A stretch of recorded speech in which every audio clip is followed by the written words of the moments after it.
Bonjour, je m'appelle Michel et donc j'ai mon compagnon avec moi, Jingo, mon labrador, depuis 2 ans et demi.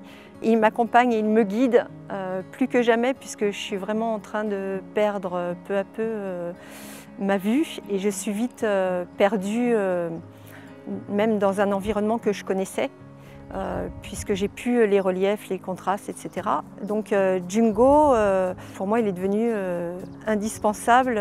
Voilà, j'ai eu le besoin d'apprendre à me diriger, d'apprendre à mieux écouter et ensuite donner les bonnes consignes à mon chien pour qu'il cherche pour moi, en fait, les lieux où je peux traverser, les lieux qui sont moins dangereux pour passer pour moi, etc.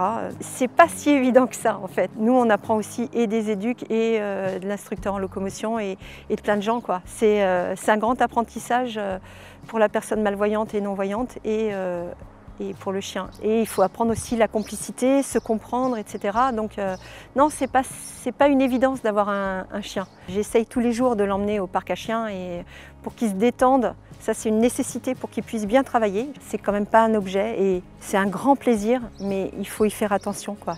C'est un être vivant, comme nous. Il faut en prendre soin, il faut le respecter, comme lui, il nous respecte aussi.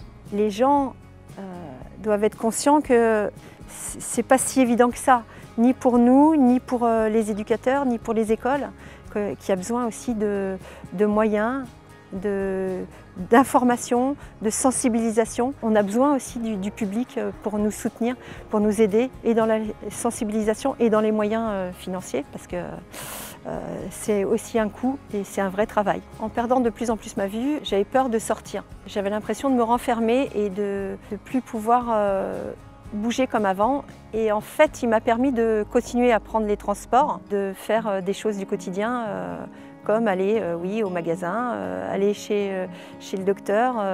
Jingo a changé ma vie.